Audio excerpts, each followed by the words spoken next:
Сега при мен е доктор Михаил Скерлев. Ще си говорим за нещо много интересно. Хуманна липосукция, нали така? Да, това е термин. Това е термин. Да. Защо се нарича така? Защото по-нестандартен термин, несрещан термин. Да, ами защото техниката на водно-асистираната липосукция наистина е много щадяща в всички отношения. Първо, при разделянето и отделянето на масните клетки, те ги запазват живи, за разлика от останалите видове липосукция, при които целта е те да се разрушат и да се извлекат. Докато запазват се живи? Да, запазват се живи с бъдещето им използване. А какво означава бъдещото използване? Как могат да бъдат използвани? Липофилинга е много модерен метод в пластичната хирургия, при която масните клетки се използват за възстановяване на липса на обем по тялото, за естетични и за реконструктивни причини. Тоест нещо като филър, само че извлечен от самите нас. Да, но доста повече от филър, тъй като масните клетки те са извлечени живи, поставяне на новото место, те преживяват. Следствие на което около тях се образува мрежа от кръвоносни съдове и капиляри, които подобряват храненето на кожата, в областта на лицето и въобще навсякъде, където се прилагат. Тоест не е нещо от изкуствено, което... Има биостимулация. Значи има един път обем, един път стимулиране на тъканите около тях. Колко е животът на тези масни образования, които са вече по други части или на лицето ни, или там, където липсва? Един път преживели, масата тъкан или масите клетки, преместени от едно место на друго, си остават до живота. Като те следват динамиката на тялото. Ако ви ослабват, намаляват обема си и те, ако напълняват и те. Колко интересно. А тази липосукция, за която говорим, хуманна липосукция, къде най-често се прави? По кои части на тялото? Тя има две направления. Един път като основна липосукция с цел моделиране на тялото. Да. И другия, според мен не по-малко, даже бих казал и по-важен момент е вземането на тая маса тъкан в по-големи обеми с цел корекция на обеми по тялото. Прилагането и на други места. Да. Болезнена ли е процедурата за пациента? Не, това се прави под обща анестезия. Пълна опойка или? Да, пълна опойка.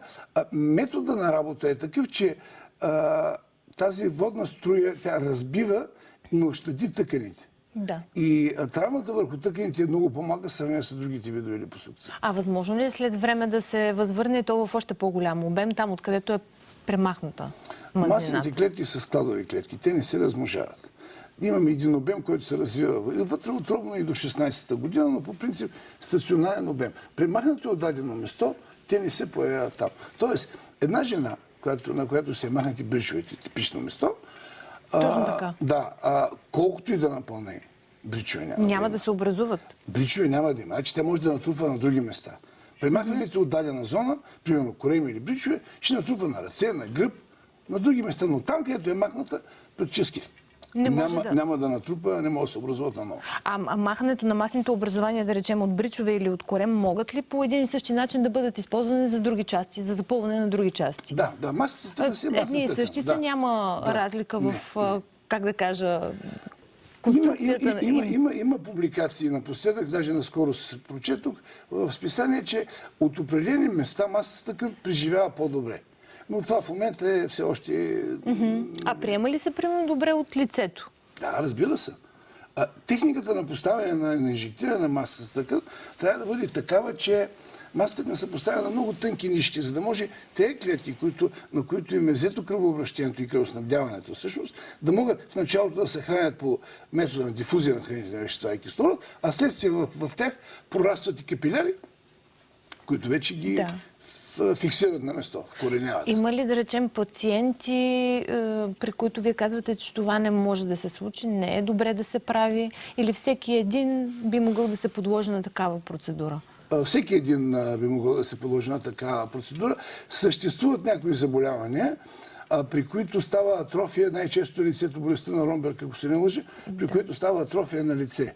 И при тях, при липофилинга, голяма част от масата се губи, но с няколко процедури може да се постигне някакъв приемлив резултат, макар и не е. Годините имат ли значение?